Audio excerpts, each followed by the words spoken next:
राधे राधे दोस्तों, जय श्री कृष्णा, जय श्री श्याम।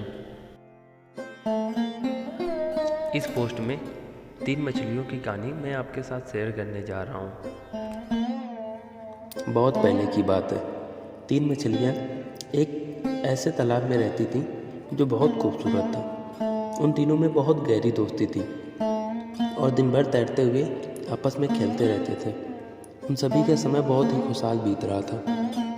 उस तालाब के पास के गांव से अच्छा भोजन बहकर आता था और वो तीनों उसे बहुत ही मस्ती से खाते थे। अचानक एक दिन 2 मछुआरे उसी तालाब की ओर गुजर रहे थे। उन्होंने मछलियों को देखा।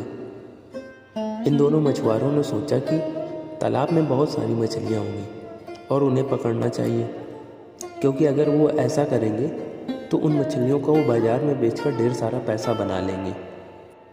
मछुआरों की बात उन तीनों मछलियों ने सुन लिया और वो बुरी तरह से डर गए और फिर उस तालाब को छोड़ने का योजना बनाने लगी। लेकिन उसमें जो तीसरी मछली थी वो बोलने लगी कि मैं इस तालाब को छोड़कर कहीं नहीं जाऊंगी, क्योंकि मेरा परिवार पिछले कई सालों से इसी तालाब में रह रहा है।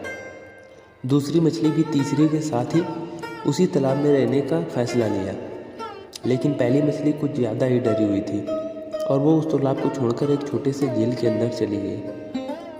अब इस तालाब में सिर्फ 2 मछलियाँ ही रह गईं और दूसरे दिन ही मछुआरे एक बड़ा सा जाल लेकर उन मछलियों को पकड़ने के लिए पहुँचे। मछुआरों ने तालाब में जाल फेंका और वो दोनों मछलियों के साथ उनके परिवार के भी छोटी मछलियाँ उस जाल में फंस गईं। अब इसमें जो दूसरी मछली थी उसने मछुआरों से बचने के लिए एक नाटक किया और वो चुपचाप हो गई। मछुआरों को लगा कि वो मर चुकी है, इसीलिए उन्होंने ये बोलते हुए उस मछली को वापस तालाब में फेंक दिया कि हम मरे हुए मछलियों को नहीं ले जाएंगे। तो इस तरह वह दूसरी मछली ने अपना दिमाग लगाकर अपना जान बचा लिया।